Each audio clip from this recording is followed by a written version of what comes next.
This is one part of the hillside that's actually just down below the house. And I chose this spot for a couple different reasons. I'm going to talk about a few things. It's pretty hard to tell, but my house is actually right up there. And if you can see this group of trees, that's focusing on my finger, but anyway, that group of trees right up in there, those are actually walnuts. And I'm going to be putting a stand right up in there. Stand or a little deer blind, something small. I haven't finished building it yet. I'm gonna use some leftover materials and hopefully scavenged pieces that are pretty much no cost out of pocket to me. But I wanted to talk about the topography here and the hillside, why I like it, why I hope it'll be a pretty good solution. And I also wanted to talk about wind and some other things. So right now it's about 58 degrees. I'm in just a light sweater or a hoodie, and it's pretty good. What I have the camera focused on right now is a little stand of wild cherry trees right in there, and some autumn olive and some honeysuckle, some scrub brush, other things like that. A lot of this stuff here is dead or dying goldenrod. And it's pretty good stuff, because this, on this side of the hill anyway, it's, you know, under around 3 feet and under. There's a few outliers that are 4 or 5 feet, some other little bushy woody stuff, some tulip poplars, some other things like that, some little oaks here, which is nice. And I positioned myself in here to talk about like I said, some wind. So if I have a stand up in there, or a little blind, that's pretty much on the uphill side of this, and it's almost like a little bit of a valley, if you were, something like that. There's a little bit of a drainage rill that goes through here, cuts across, almost, it cuts through right through there.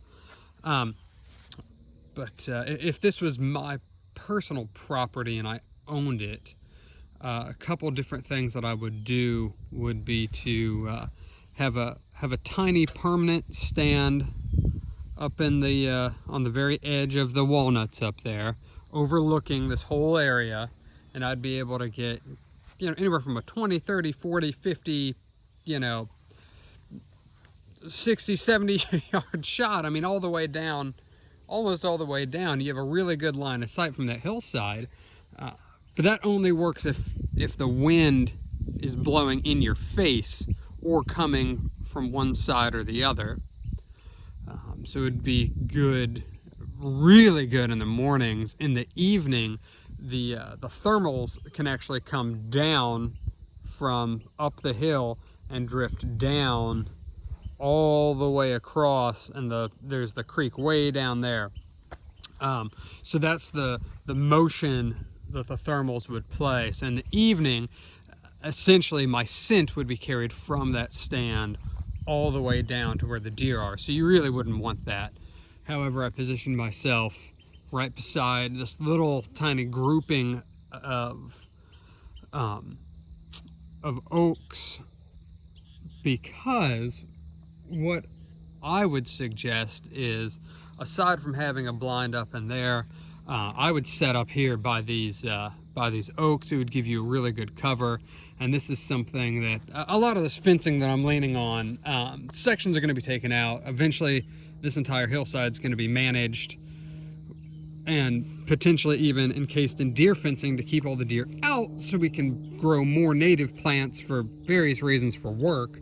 But some of this is hypotheticals. But this little patch right in here, I'd maybe clip a little section of this fence out. I'd stamp down some of the grasses underneath here. But from the outside, you'd never really notice that I did that. And I'd sit on a little rucksack or a little dry bag or something to keep my butt dry, because that's not cool, especially in weather like this.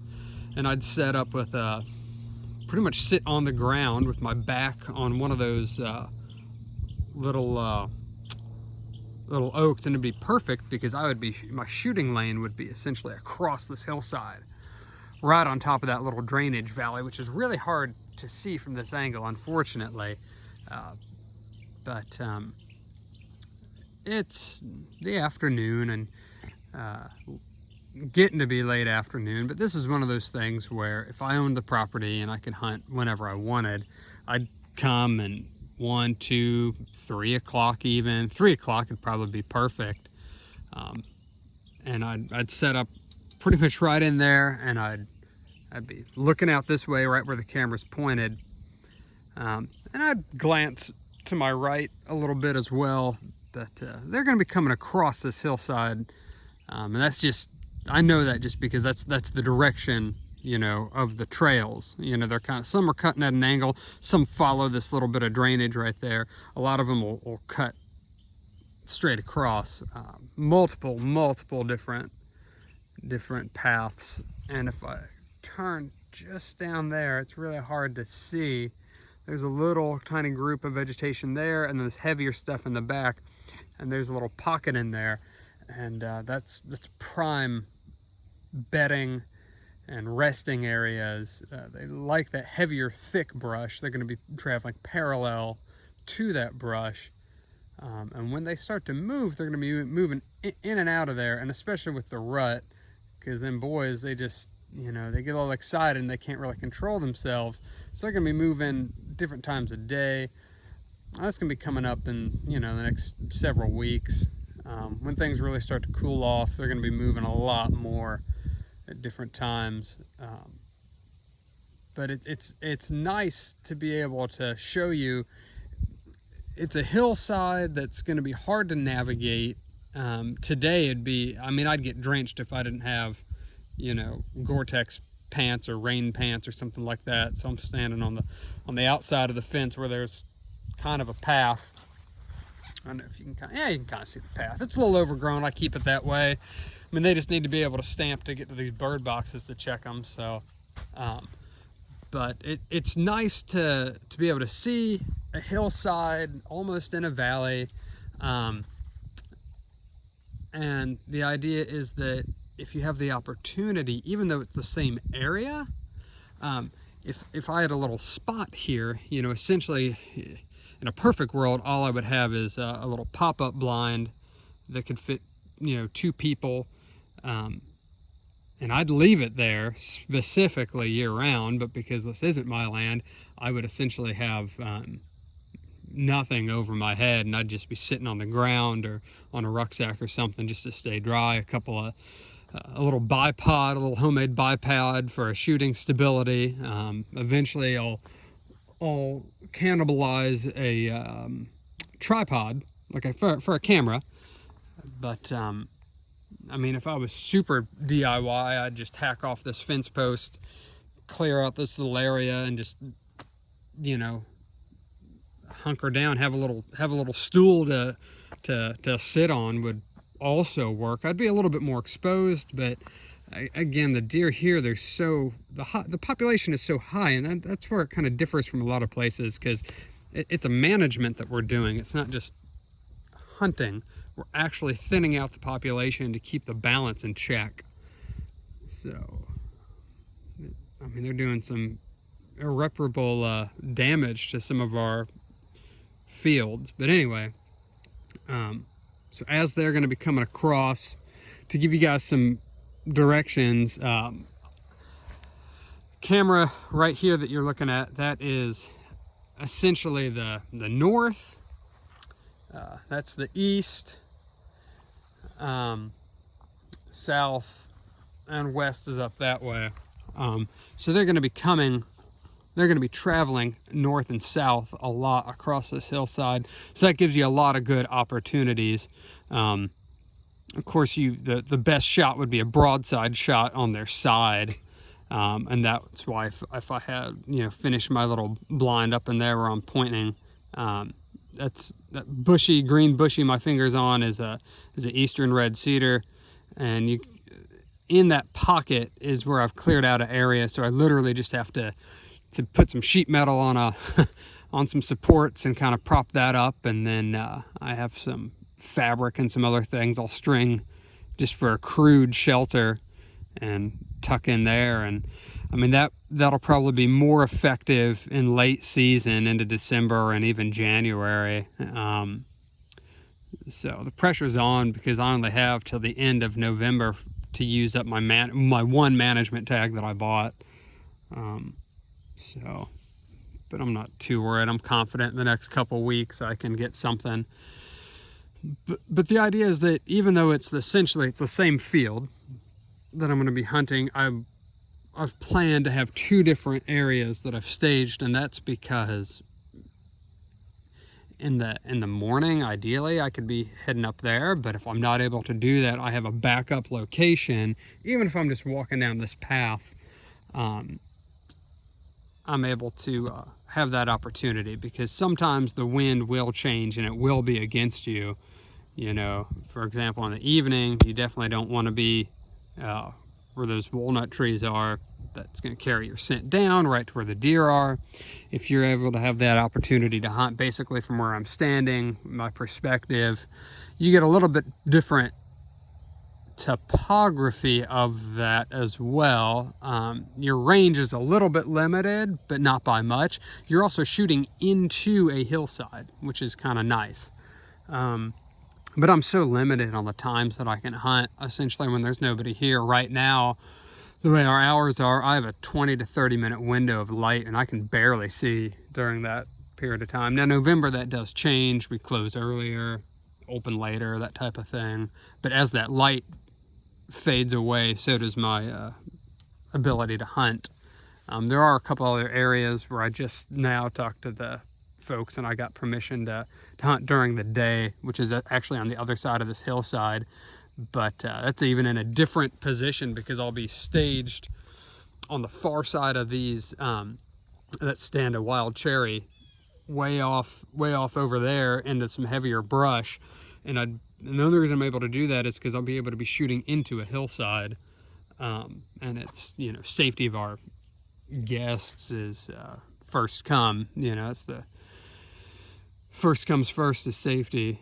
I'm probably rambling a lot. I should have written some shit down. But the main point is that, you know, I feel confident I'll be able to hunt and track through this, because it's far shorter than the place I was the other day, where this goldenrod stuff was literally as tall as this post. That post is probably 5 foot sticking out of the ground or more. But yeah, fun stuff. I was hoping I'd be here chatting and there'd be some movement that would come along.